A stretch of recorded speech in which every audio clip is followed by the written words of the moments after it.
Good evening everyone. Nifty में आज का वाइडर सीपीआर था। प्राइस की ओपनिंग सीपीआर के थोड़ी सी नीचे हुई थी, तो इसने अपना रेंज सेलेक्ट किया था सीपीआर के जस्ट नीचे। तो सीपीआर और S1 प्रीवियस डे लो, ये इसका रेंज था। लेकिन यहाँ पे जो फर्स्ट कैंडल था वो वी वेब के नीचे बना हुआ था, और इसका डेज ओपन की लाइन जो थी थोड़ी सी नीचे आ रही थी।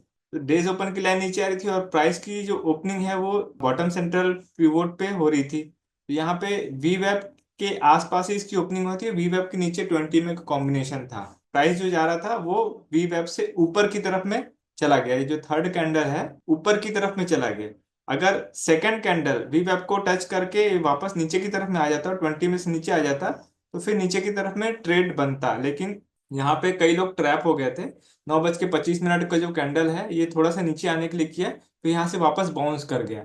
ये जो वी वेब के ऊपर चला गया है, प्राइस 20 को टच करके वी वेब से ऊपर गया है। अगर 20 से टच नहीं करता है, ऐसे केस में वो टच करने की कोशिश करता है बार बार। तो यहाँ पे जो कैंडल का फॉर्मेशन है, थर्ड कैंडल, एक तो फर्स्ट कैंडल 20 को टच किया था, फिर सेकंड कैंडल वी वेब से थोड़ा सा नीचे ऊपर जाकर के नीचे आया, फिर नीचे से 20 को टच करके वापस बाउंस किया। तो थर्ड कैंडल बता रहा था कि अब नेक्स्ट टारगेट है वो पिवोट लाइन है। वाइडर सीपीआर में जो पिवोट लाइन रहता है वो मेन लाइन होता है। लेकिन फिर भी यहाँ पे वी वेब के नीचे 20 में था, इसलिए प्राइस बार बार रिजेक्ट होकर के नीचे की तरफ में आया था। तो पहला तो वी वेब के तरफ में आया, फिर प्राइस वापस बाउंस हुआ और भी वो पिवोट को ब्रेक कर दिया डिसाइसिवली बड़े कैंडल के साथ में। 9:50 का कैंडल ये ऊपर की तरफ में दिखा रहा था।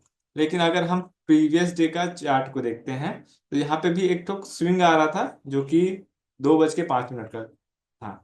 तो पहली बार में तो अपन को एंटर नहीं करना है, और वीवेब के नीचे है 20 में, तो हम ऊपर की जो पोजीशन बनाएंगे वो कम लॉट पे रहेगा। तो यहाँ पे अगर ऊपर की तरफ में पोजीशन बना रहे होंगे तो एक कम लॉट पे ये वापस पलट के आया नीचे।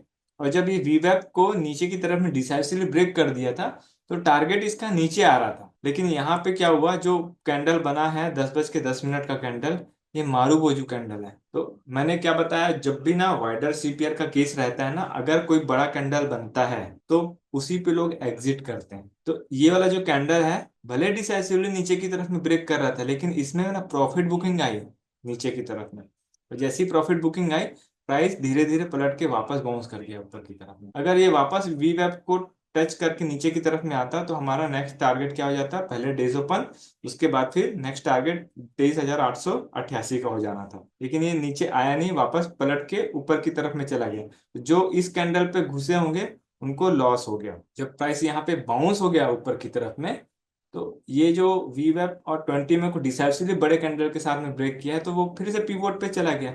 अब पीवोट एक रेजिस्टेंस का काम कर रहा है क्योंकि ये डिसेंडिंग सीपीआर है। तो अब पीवोट को अच्छे से ब्रेक होना है। तो जब पीवोट अच्छे से ब्रेक हुआ 10:30 का कैंडल, तो यहाँ पे फिर से वो बड़ा कैंडल बन गया। तो जो कैंडल ब्रेक कर रहा है पीवोट लाइन को और बड़े कैंडल के साथ में ब्रेक कर रहा है, तो यही यहाँ पे फिर से एक प्रॉफिट बुकिंग आ गई और प्राइस जो है यहाँ पे थम गया। थमने के बाद में अब नेक्स्ट के जो कैंडल्स बने हैं वो बहुत ज्यादा साइडवेज टाइप के बने हैं। और यहाँ पे वीवेब 20 में को क्रॉस भी कर दिया था। क्रॉसिंग वाला जो कैंडल है 10:40 पे हो गया था। तो अब यहाँ पे क्लियर हो गया था कि अब प्राइस मोमेंटम ऊपर की तरफ में रहेगा, क्योंकि वीवेब के ऊपर 20 में निकल गया है। तो जब जब वो नीचे की तरफ में आएगा तब तक बाइंग अपॉर्चुनिटी रहेगी।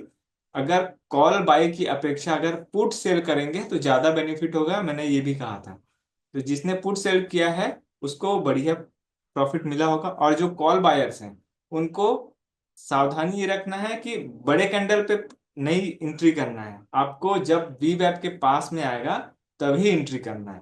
तो यहाँ पे ऊपर में गया, लेकिन मैंने बताया था कि जब R1 तक पूरा लेना नहीं है आपको टारगेट, है ना, क्योंकि बीच में क्या है ना, रेजिस्टेंस आ रहा था 1 घंटे के टाइम फ्रेम का, R1 भी आ रहा था। इसको हम 1 घंटे के टाइम फ्रेम में स्विच करते हैं। तो ये वाला जो लेवल है इसको मैं मार्क कर देता हूँ 24,155 का। 24,155 के लेवल के आसपास आकर के रुक जा रहा था। तो अगर यहाँ पे ऊपर की तरफ में टारगेट लेना है, रेजिस्टेंस थोड़ा पास में है, इसलिए यहाँ पे बनता नहीं था एंट्री। जब ये वापस पलट के नीचे की तरफ में आया, 20 में से सपोर्ट लिया, उसके बाद फिर आपको एंट्री करना है। लेकिन पहली बार में तो थोड़ा कम पॉइंट्स मिले, उसके बाद थोड़ा जिगजैग करते हुए जब डिसाइसिवली ब्रेक किया है 13:10 पे, उसके बाद फिर ऊपर की तरफ में गया है। लेकिन इस जगह को ट्रेड करना बहुत मुश्किल है। अगर ऑप्शन की प्राइसिंग में देखेंगे तो जब वीवैप के पास में आ रहा था तभी एंट्री मिल रही थी कॉल में।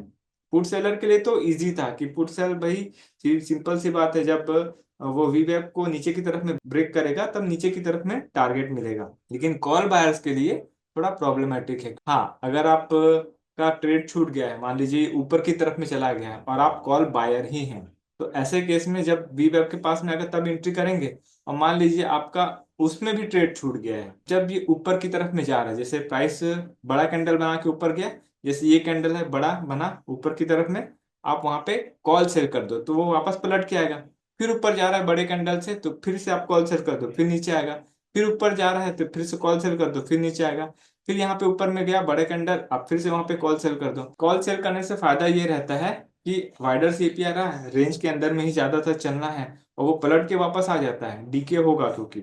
इस वजह से जब भी हम ऊपर साइड में कॉल सेल करते हैं तो वापस पलटने के चांसेस ज्यादा होते हैं, तो सेलर को उसमें फायदा हो जाता है। और मान लीजिए उसके अगेंस्ट में आपने कॉल सेल किया हायर में और उसके ऊपर चला गया, तो आप वहां पे और ऊपर जाकर के एक लॉट और कॉल सेल कर दीजिए, तो आपकी एवरेज प्राइस जो है ना वो ऊपर की तरफ में जाती जाएगी। तो जैसे ही थोड़ा सा भी नीचे आएगा आपका प्रॉफिट हो जाएगा।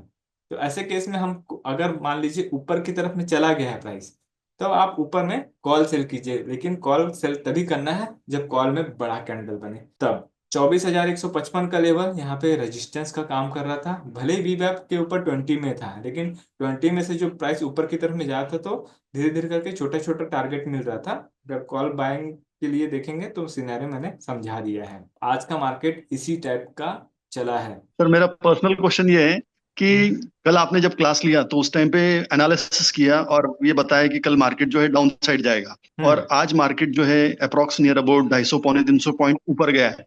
तो हाँ क्या ऐसा ये था लॉजिक आपका जो मार्केट के विपरीत गया है, जो वो क्या था? ऐसा कौन हाँ कौन सा ऐसा मैट्रिक्स था जहाँ पे हाँ। हम लोग चूक गए कि वो नीचे जाने के बजाय मार्केट ऊपर चला गया? यहाँ पे इसलिए मैंने बोला था कि नीचे की तरफ में जा सकता है। इसको आप देखेंगे ना 1 घंटे का टाइम फ्रेम, तो ये कैंडल जो था 2 बजे का कैंडल, ये डिसाइसिवली नीचे की तरफ में ब्रेक कर दिया था। और वी वेब भी ना 20 को नीचे की तरफ में ब्रेक कर दिया था। तो अगर इसके नीचे खुलता, ये जो 23,959 का लेवल है, इसके अगर नीचे खुलता तो प्राइस कहाँ चला जाता? नीचे की तरफ में चला जाता है ना। लेकिन यहाँ पे सीपीआर के पास। हाँ ओपनिंग हुई यहाँ पे, और ओपन होने के बाद ये तुरंत ऊपर की तरफ में बाउंस हो गया। ठीक है। अच्छा। यहाँ पे जो डोजी का कैंडल दिख रहा है ना, आखिरी वाला 15 15 बजे डोजी, हाँ लास्ट। है ना, तो डोजी के नीचे जाता तो नीचे की तरफ में ट्रेड बनता, और डोजी के अगर ऊपर चले जाता तो ऊपर की तरफ में ट्रेड बना। तो जैसे ये जो लेवल है 23,957 का, इसको भी मैंने मार्क करके रखा था लाइव में। और ये मेक और ब्रेक वाला लेवल आ रहा था, को मैं अलग से अच्छा। मार्क कर देता हूँ। मेरा लॉजिक ये था कि भाई इनसाइड रेंज में घुसा है, एक तो डिसेंडिंग सीपीआर है, तो उसको सीपीआर की तरफ में जाना चाहिए, हम्म। है ना, क्योंकि सीपीआर के रूल है। हम्म।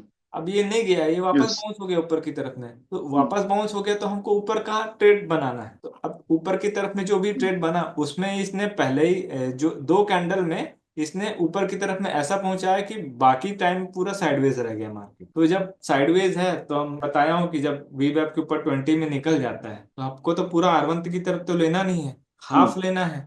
और उसमें भी प्राइस ऊपर नहीं। चला गया तो हमको नहीं लेना है, वापस जब वी वेब की तरफ में आएगा तब ट्रेड प्लान करना है। तो जब वी वेब के पास में आया था ना, तब ओके। छोटे छोटे ट्रेड बन रहे थे, बड़े ट्रेड नहीं मिल रहे थे, छोटे ट्रेड बन रहे थे। ठीक है, कुछ लोग को ओके यहाँ ओके। पे कॉल सेल का अपॉर्चुनिटी आफ्टर ऑल मिलता है। Market is supreme. हाँ, मार्केट इज मार्केट के सुप्रीम सर। हिसाब से ही चलना है हमको, बिल्कुल। दोनों साइड हमने जिसे प्लान करके रखना है, ऐसा भी नहीं कि भाई ऊपर ही जाएगा या नीचे जाएगा, आइदर और। हाँ हाँ, बिल्कुल बिल्कुल। Okay sir, okay okay, thank you. Friends, अगर आपको हमारा कोर्स फ्री में चाहिए तो नीचे दिए हुए डिस्क्रिप्शन में जो हमारा डीमैट अकाउंट का लिंक है उससे आप अकाउंट ओपन कर सकते हैं और नीचे दिए हुए व्हाट्सएप नंबर पर शेयर कर सकते हैं। इससे आपको हमारा कोर्स फ्री में मिल जाएगा और जो हमारा पर्सनल व्हाट्सएप ग्रुप है उसमें भी ऐड कर दिया जाएगा, ताकि आपका जो भी क्वेरी क्वेश्चन डाउट है उसे आप पूछ सकते हो और सही समय पे सॉल्व करा सकते हो। अगर आपको हमारा कंटेंट अच्छा लगा तो वीडियो को लाइक ज़रूर कीजिए और चैनल में नए हैं तो चैनल को सब्सक्राइब कर लीजिए। For advance learning join our master class, link in the description below.